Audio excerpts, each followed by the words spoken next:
Bonjour à tous, j'espère que vous allez bien. On se retrouve aujourd'hui pour refaire une vidéo dans le style de Bard VFX sur After Effects. Donc pour démarrer, je vais venir créer une nouvelle composition. Donc je clique ici. Donc comme d'habitude, je peux la renommer. Après pour les dimensions, je mets du 1080 par 1920. Le framerate, je laisse à 30 images. Et pour la durée de la composition, 5 secondes, c'est très bien. Et je viens cliquer sur OK. Après ça, je viens ici dans ma composition. Je fais clic droit, nouveau, solide. Ici, on peut le renommer. Donc moi, je vais l'appeler background 1. Je garde les mêmes paramètres que ma composition. Et pour la couleur, je mets un gris foncé et je viens cliquer sur OK. Et je peux venir confirmer ici en cliquant sur OK. Après ça, on va venir écrire nos textes. Donc pour ça, je me rends en haut dans la barre d'outils, je sélectionne mon outil texte, je tape une fois sur mon plan, je viens noter mon texte. Ensuite, je vais venir dans ma fenêtre à ligne, le centrer horizontalement et verticalement. Donc au niveau de la police, j'ai utilisé du Montserrat en extra bold. Donc c'est la police qui l'utilise dans la majorité de ses vidéos. Donc après, on va venir animer notre texte. Donc pour ça, on se rend dans les paramètres de notre quelques textes. On vient cliquer sur animate. On va venir sélectionner position. On va se rendre dans le range selector 1. On va descendre dans avancer. On va descendre un peu plus bas. Ici, dans les valeurs de position, on va baisser un peu notre texte, comme ceci. Ensuite, on va venir ici dans Start, on active le chronomètre d'image clé de Start. Avec une tête de lecture, on va un petit peu plus loin et on passe la valeur de Start à 100%. Donc là, si je regarde ce que ça donne,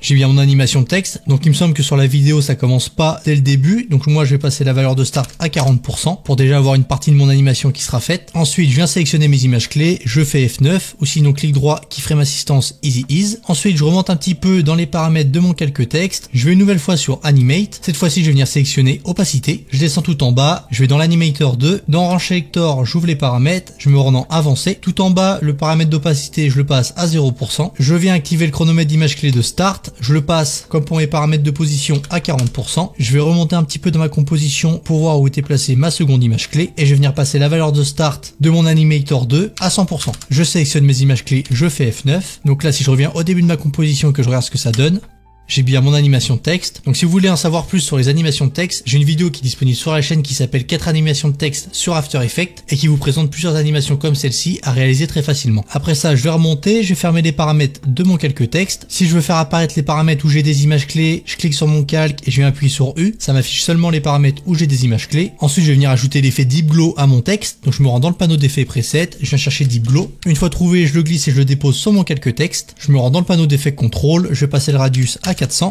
et l'exposition à 0,4. Donc malheureusement l'effet Deep Glow c'est un plugin qui est payant, mais si vous voulez j'ai un short qui est disponible sur la chaîne qui vous montre comment refaire exactement le Deep Glow mais avec le glow classique d'After Effects. Après ça je peux venir dupliquer mon calque texte, donc pour ça je clique sur mon texte, je fais CTRL D pour le dupliquer, je vais passer le texte que j'ai dupliqué sous mon premier texte, je vais venir supprimer le Deep Glow de mon texte que je viens de dupliquer et ensuite en ayant toujours mon texte que je viens de dupliquer de sélectionner, je vais venir ajouter l'effet CC Radial Phase Blur qui se trouve juste ici, je me rends dans le panneau d'effets contrôle et je vais passer le montant à 75. Après ça je vais venir ajouter un adjustment layer, donc pour ça je fais clic droit dans ma composition, je vais faire nouveau, adjustment layer, je vais venir lui ajouter l'effet Venetian Blinds.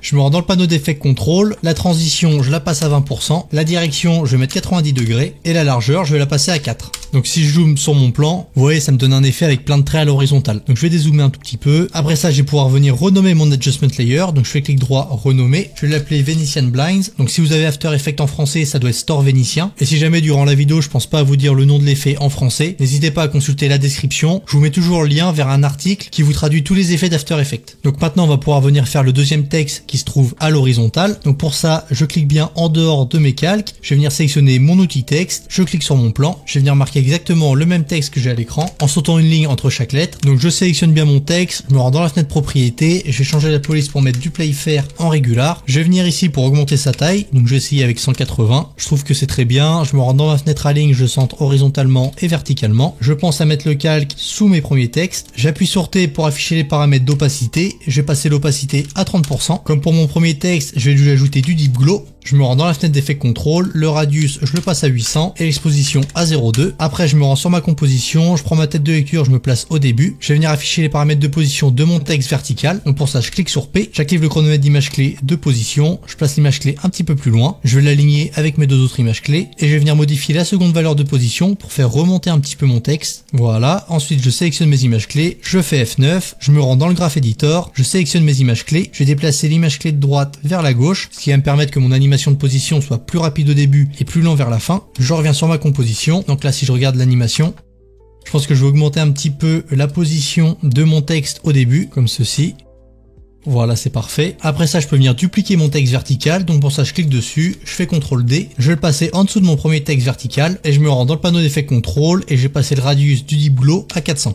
Donc je voulais pas préciser tout à l'heure, mais si vous souhaitez faire un texte à la verticale et que vous souhaitez que vos lettres soient assez espacées, vous pouvez venir dans le panneau propriétés et modifier cette valeur-là, ce qui va permettre de gérer l'écart qu'il y a entre chacune de vos lettres. Donc moi il était très bien, j'avais pas besoin de le modifier. Après ça, on va venir créer un adjustment layer. Donc pour ça, je fais clic droit, nouveau adjustment layer. Je vais venir lui appliquer l'effet invert, ce qui va me permettre d'inverser les couleurs de ma composition. Donc je vais venir prendre ma tête de lecture, je vais me placer ici, je vais venir activer le chronomètre d'image clé de invert, je passe la valeur à 100%, ça me permet de récupérer mes couleurs, je me place une image après et je vais passer la valeur à 0%. Donc là si je viens sur mon adjustment layer et que je fais U, je vois mes deux images clés qui sont juste ici. Donc je peux venir renommer mon adjustment layer, donc clic droit, renommer, je vais l'appeler invert. Une fois fait, je vais prendre ma tête de lecture, je vais me placer deux images plus loin, je vais venir sélectionner tous mes calques textes, donc je clique sur le premier, je reste appuyé sur Maj, je clique sur le dernier, je vais faire CTRL SHIFT D pour couper mes calques. Là ça m'a coupé mes calques. Maintenant je peux appuyer sur Sup pour supprimer la partie qui vient d'être créée. Je peux venir fermer les paramètres de mes calques textes, j'en aurai plus besoin. Je peux aussi venir couper l'adjustment layer invert. Donc pour ça CTRL SHIFT D, je supprime la partie qui vient d'être créée. Je peux fermer les paramètres de mon adjustment layer. Après ça je vais venir créer une caméra. Donc pour ça je fais clic droit, nouveau caméra. Donc je laisse une caméra à un nœud pour l'animation qu'on va faire, ça sera suffisant. Ensuite vous pouvez la renommer et après moi ici je mets 50 mm et je viens cliquer sur OK. Après ça je prends ma tête de lecture, je me place au début. Je vais venir activer la 3D pour mes quelques textes. Je vais venir ouvrir les paramètres de position de ma caméra, donc pour ça je clique dessus et je clique sur P. J'active le chronomètre d'image clé de position, je me place un petit peu plus loin. Ici dans les paramètres de position je vais rapprocher un petit peu ma caméra de mon texte et je vais la déplacer un tout petit peu de façon à ce que mon texte aille vers la gauche de mon plan. Après ça je peux sélectionner mes images clés et faire F9, j'ouvre le Graph Editor, je sélectionne mes images clés, je vais rapprocher celle de droite pour que ça soit un peu plus rapide au début. Je reviens dans ma composition, je peux regarder ce que ça donne. Donc là c'est très bien, donc maintenant je vais placer ma tête de lecture à la fin de mes quelques textes. Je viens en haut dans ma barre d'outils, je sélectionne mon outil texte, je clique sur mon plan, je viens noter mon texte.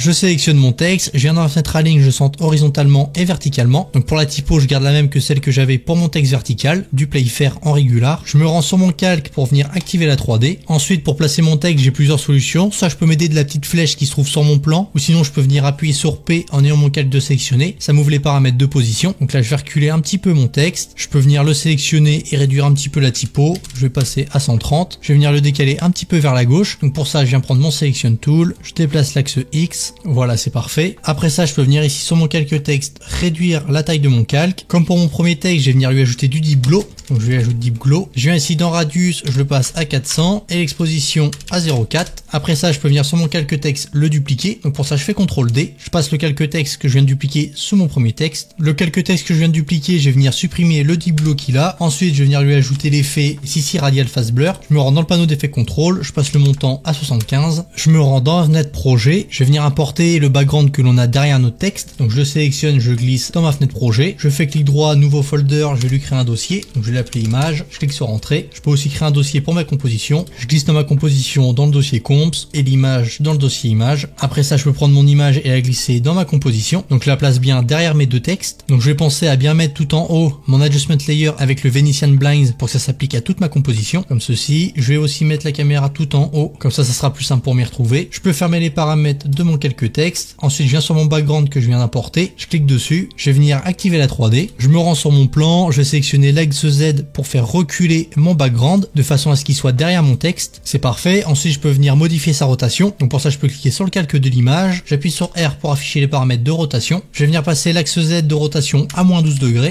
Ensuite, je peux appuyer sur S pour modifier son échelle. Je vais la mettre à 160. Après ça, je peux appuyer sur P pour afficher les paramètres de position. Je vais décaler mon image un peu vers la gauche. Et pour terminer, je peux venir appuyer sur T pour afficher les paramètres d'opacité et passer l'opacité à 20%. Et je pense bien ici à venir réduire mon calque pour le faire démarrer en même temps que mes calques texte. Je peux fermer ces paramètres. Avec ma tête de lecture, je me place un petit peu plus loin. Je vais venir modifier la position de ma caméra. Donc pour ça, je vais la rapprocher de mon texte et je vais déplacer ma caméra pour que mon texte se trouve un peu plus à droite. Donc là, pour voir si mon animation est bien, je me place au début et je lance ma composition. Je trouve que c'est très bien. Donc ensuite, avec ma tête de lecture, je vais me placer plus loin et je vais venir déplacer ma caméra de façon à ce que mon texte réduise de taille et aille en haut à droite de mon plan. Donc je vais venir reculer ma caméra. Voilà, je vais venir la baisser. Donc là, on doit être bien. Donc maintenant, je vais venir créer le texte The Storyline. Donc pour ça, je clique en dehors de mes calques. Je viens ici dans la barre d'outils. Je sélectionne mon outil texte. Je clique sur mon plan. Je vais venir marquer The Storyline. Je viens activer la 3D sur mon calque texte. Je viens prendre mon Selection Tool, je me rends sur mon plan pour modifier sa position. Une fois placé, je peux venir décaler mon calque de façon à ce qu'il commence à partir d'ici. Ensuite, je me rends dans ma barre d'outils, je vais venir sélectionner mon Pen Tool, je vais venir faire un point sur mon plan pour dessiner une ligne comme ceci. Je me rends en haut, je reste appuyé sur File, je vais venir sélectionner le rectangle barré, je clique sur OK. Ensuite, je peux venir passer la stroke à 6 et je vais venir modifier la couleur pour mettre un orange foncé. Je viens cliquer sur OK, donc là je trouve que ma ligne n'est pas assez épaisse, donc je vais venir passer la valeur de la stroke à 8. Je viens décaler mon calque au même niveau que mon texte storyline. Je vais venir renommer mon calque, clic droit renommer, je vais l'appeler ligne 1, je clique sur entrée, je viens activer la 3D. Donc là je viens sélectionner mon Selection Tool, ce qui va me permettre de placer ma ligne sur mon plan. Voilà comme ceci. Donc là si jamais je trouve que ma ligne n'est pas assez longue, je peux venir reprendre mon Pen Tool en ayant mon calque de sélectionner, ce qui va me permettre d'étirer le dernier point. Je vais venir remodifier sa position, je clique sur P, je vais venir le descendre un peu, je prends mon Selection Tool pour le déplacer avec ma flèche sur mon plan et je vais venir le réallonger encore un peu avec mon Pen Tool, je prends mon point et je le déplace juste ici. Ensuite si je veux lui donner une courbe sympa, je reste appuyé sur Alt en ayant mon Pen Tool de sélectionner et je viens cliquer sur mes points avec le Vertex Tool et là je peux essayer de jouer avec les courbes comme ceci, donc je peux regarder ce que ça donne. Donc c'est peut-être un peu trop brut le second virage, donc je vais venir modifier mon point.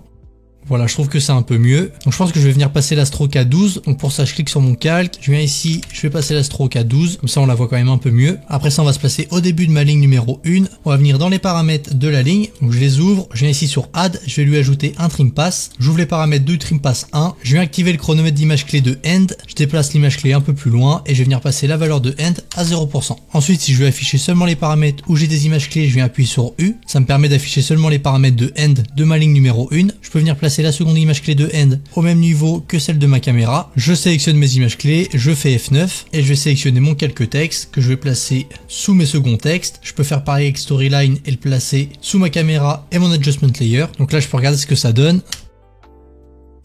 Donc là c'est très bien. Donc maintenant je vais vouloir que les bords de mon trait soient un peu plus fins. Donc pour ça je viens ouvrir les paramètres de ma ligne numéro 1. Je viens ici dans Shape, Stroke 1. Je viens ici dans Taper. Dans Start ici je vais mettre 20% et dans End 20% également. Je peux venir fermer les paramètres de ma ligne numéro 1. Je viens sélectionner mon calque texte. Je lui applique un Deep Glow. Je passe les paramètres du Deep Glow à 400 de radius et l'exposition je la mets à 0,4. Après ça je vais venir cliquer en dehors de mes calques. Je vais venir sélectionner mon Pen Tool pour venir faire la ligne qui va entourer mon texte The Storyline. Donc je vais faire un premier point ici, un deuxième ici, un troisième là, et ensuite je vais en mettre un dernier ici. Ensuite si je veux faire des courbes, je reste appuyé sur Alt, ça me donne le Vertex Tool et je clique sur mes points. Ça va me permettre de faire des courbes. Donc je peux venir déplacer un petit peu mes points pour que ça entoure bien mon texte. Donc je vais venir activer la 3D de mon cercle. Je clique dessus, je prends le Selection Tool et je vais le déplacer sur mon plan de façon à le mettre bien autour de mon texte. Je vais l'avancer un petit peu. Donc là je trouve qu'il est bien. Donc là je vais venir renommer mon calque. Donc je fais clic droit, renommer. Je vais l'appeler cercle 1. Je clique sur entrée. Je vais venir décaler le début de mon calque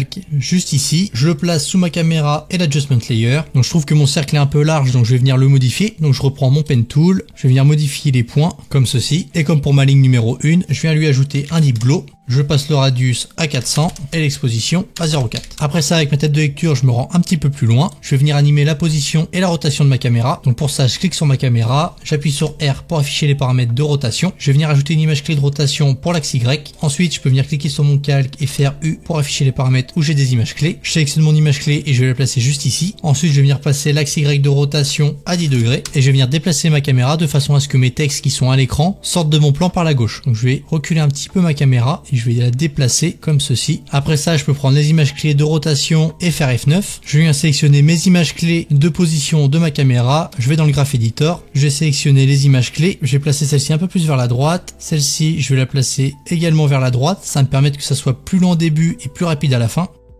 Donc là, je peux regarder ce que ça donne. Donc là maintenant je vais importer la planche de BD, je la glisse dans ma fenêtre projet, je la mets dans mon dossier image, je la glisse dans ma composition, je viens activer la 3D, je viens sur mon plan en ayant mon Selection Tool de sélectionner et je vais placer ma planche de BD, je peux venir modifier sa rotation. Une fois ma BD placée, je vais venir cliquer sur mon cercle, je vais me placer un petit peu avant pour le voir, je vais venir prendre mon Pen Tool, je vais venir cliquer sur mon dernier point et ensuite je vais me placer lorsque ma BD est sur mon écran et je vais venir ajouter un nouveau point, ce qui me permet d'étendre ma ligne. Donc là c'est très bien car j'ai bien ma ligne qui passe derrière ma planche de BD, donc si jamais vous la ligne passe devant et non pas derrière, arrière, vous pouvez venir ici afficher les paramètres de position de votre planche et venir diminuer la troisième valeur de position de façon à avancer votre planche de BD sur votre plan, et ensuite il vous restera plus qu'à modifier l'échelle pour l'avoir à la bonne taille. Donc moi j'ai pas besoin de modifier sa position et son échelle, donc je vais fermer les paramètres. Je vais venir me placer un petit peu avant, juste ici, et venir modifier quelques paramètres pour mon cercle. Donc je clique sur mon calque cercle, j'ouvre les paramètres, je vais venir ici dans Content, je vais venir dans Shape 1, Stroke 1, je vais descendre tout en bas dans Taper, je vais passer la valeur de Start à 30% et la valeur de End à 30% également. Après ça je vais venir ajouter un Trim Pass, donc je viens ici dans Add, j'ajoute un Trim Pass pour mon cercle, j'ouvre les paramètres du Trim Pass, j'ajoute l'image clé de End juste ici, je la mets un petit peu plus loin et je vais venir passer la valeur de End à 0%. Ensuite je peux venir fermer les paramètres de mon cercle, je peux appuyer sur U pour afficher les paramètres où j'ai des images clés. Donc je pense que je vais faire démarrer mon Trim Pass un petit peu avant. Donc juste ici je vais déplacer la première image clé. Ensuite je pense à sélectionner mes images clés et faire F9. Donc là je vais regarder si le Trim Pass de mon cercle suit bien le mouvement de ma caméra. Donc c'est parfait, je trouve que mon cercle 1 suit plutôt bien la trajectoire de ma caméra. Après ça, je vais venir fermer les paramètres de mon cercle 1. Je vais venir sélectionner mon background, ma ligne numéro 1 et mon second texte. Donc pour ça, je reste appuyé sur Maj et je clique sur le dernier calque. Je vais appuyer sur T pour afficher les paramètres d'opacité. Je place ma tête de lecture juste ici. J'active le chronomètre d'image clé d'opacité. Je me place à la fin de mon animation de caméra et je passe l'opacité à 0%. Je pense à sélectionner mes images clés et faire F9. Après ça, avec ma tête de lecture, je me place une image plus loin. Je viens faire un CTRL SHIFT D pour couper mes calques. Là, je peux appuyer sur Sub pour supprimer les calques qui viennent d'être créés, et ensuite je peux venir fermer les paramètres de mes calques. Donc pour ça je clique sur le premier, je reste appuyé sur Maj, je clique sur le dernier, je ferme les paramètres, je clique en dehors de mes calques pour les désélectionner. Après ça je vais prendre ma tête de lecture, je vais me placer un petit peu plus loin et je vais venir animer la position et la rotation de ma caméra, mais cette fois-ci j'ai besoin de l'axe Z de rotation. Donc pour ça je viens cliquer sur mon calque caméra, j'appuie sur R pour afficher les paramètres de rotation, j'active l'image clé de rotation de l'axe Z, je vais placer l'image clé juste ici. Ensuite je peux appuyer sur U pour afficher les paramètres où j'ai des images clés, et maintenant je vais venir passer l'axe Z de rotation à moins 45 degrés. Et maintenant je vais venir modifier les paramètres de position. Donc je vais venir reculer ma caméra de façon à ce que ma BD devienne beaucoup plus petite. Je vais aussi changer la position de façon à ce que ma BD aille un peu plus à gauche sur mon plan et qu'elle remonte un tout petit peu. Là je trouve ça très bien. Donc je pense à sélectionner mes images clés de l'axe Z de rotation. Je fais F9. Après ça je peux venir sélectionner les deux dernières images clés de position. Je me rends dans le Graph Editor. Je sélectionne les images clés. Je vais les déplacer de façon à ce que ce soit plus rapide au début et plus long à la fin. Voilà, donc là je vais venir dézoomer sur ma composition. Comme à chaque fois je peux venir regarder ce que donne le mouvement de ma caméra. Maintenant je vais pouvoir importer les trois affiches de film. Donc pour ça je les sélectionne, je les glisse ici dans mon dossier images et je viens les glisser dans ma composition, ici sous ma caméra et mon adjustment layer. Je viens activer la 3D, je viens les placer ici directement comme j'ai les trois de sélectionnés. Je peux venir ici dans ma composition, réduire la taille de mes calques pour les faire démarrer ici. Et maintenant je vais les placer un par un sur mon plan. Une fois mes affiches placées, je vais venir prendre mon Pen Tool, je vais venir dessiner une ligne entre ma BD et mes affiches, je vais venir activer la 3D, donc je vais venir placer la ligne sur mon plan, je prends mon Selection Tool, je vais la modifier. Voilà, donc une fois placée, je peux venir la renommer, donc pour ça je fais clic droit, je vais l'appeler ligne 2, car on avait déjà une ligne juste ici, je clique sur Entrée. Après ça, je peux venir prendre son calque et le réduire comme ceci, je peux lui ajouter un Deep Glow.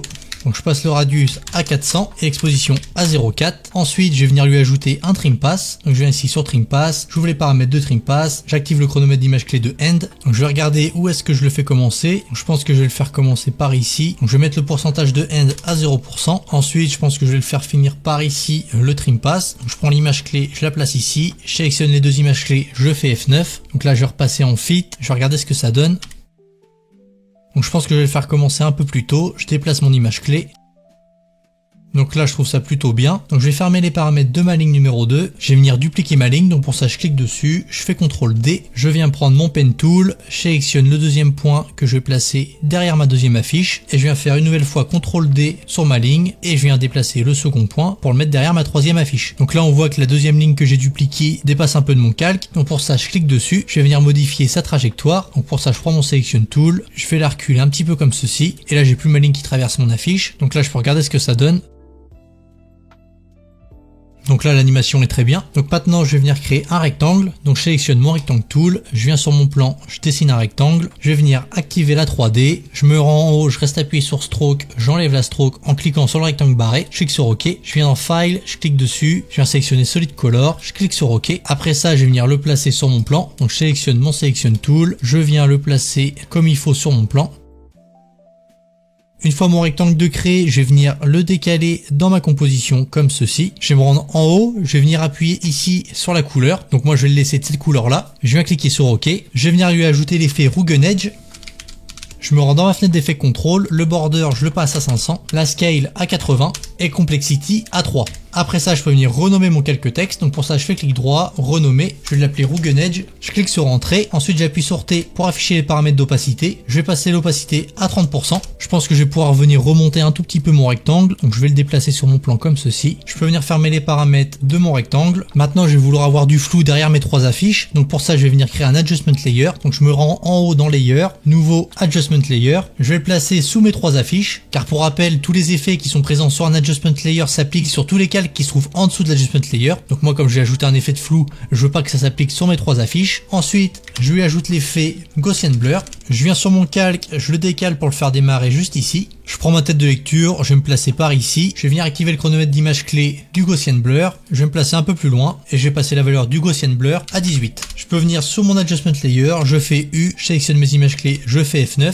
Je me rends sur mon calque, je fais clic droit, renommer. Je vais l'appeler Gaussian Blur. Je clique sur Entrée. Donc là, je vois qu'il y a bien du flou qui a été ajouté derrière mes trois affiches. Je peux venir fermer les paramètres de mon Adjustment Layer. Je pense aussi à venir appliquer du flou mouvement sur mes calques qui en ont. Pour ça, je viens sous cette icône là et je viens cliquer sur les petits carrés juste ici pour appliquer du flou de mouvement. Et maintenant, avant de voir le résultat final, on va ajouter un dernier effet. Donc pour ça, on va venir créer un objet nul. Donc on se rend en haut dans Layer, nouveau Null Object. Je vais venir activer la 3D de mon objet nul. Je vais venir prendre le petit tourbillon de ma caméra et le relier à mon objet nul. Je peux faire clic droit sur l'objet nul et l'appeler caméra contrôleur. Je clique sur Entrée. J'appuie sur P pour afficher les paramètres de position du caméra contrôleur. En restant appuyé sur Alt, je vais venir cliquer sur le chronomètre d'image clé de position et je vais venir noter l'expression wiggle. Je vais mettre 3,10. Je clique en dehors de ma fenêtre. Donc ça va me permettre d'avoir un petit effet de check tout le long de ma vidéo. Et maintenant, je vais pouvoir venir fermer les paramètres de mon caméra contrôleur. Donc je pense que je vais ajouter une dernière animation de caméra pour avoir un léger zoom sur mes affiches. Donc avec ma tête de lecture, je vais me placer plus loin. Je vais me placer carrément à la fin et je vais venir rapprocher la caméra sur mon plan. Et je pense que je vais venir diminuer la taille de mon rectangle derrière car je trouve que l'effet est trop prononcé. Donc pour ça, je clique sur mon calque. En ayant mon Selection Tool de sélectionner, je vais venir réduire l'épaisseur de mon rectangle. Je vais réduire un peu sa taille comme ceci. Je vais venir le déplacer un petit peu plus par là. Là, ça me semble très bien. Ensuite, je peux venir appuyer sur T pour afficher les paramètres d'opacité. Je vais passer l'opacité à 25%. Je peux fermer les paramètres de mon rectangle avec le Rugged Edge. Et maintenant, je peux fermer les paramètres de ma caméra. Je vais placer ma tête de lecture au début de ma composition. Je vais venir agrandir ma fenêtre composition. Je vais venir passer en Fit. Et maintenant, voici le résultat final.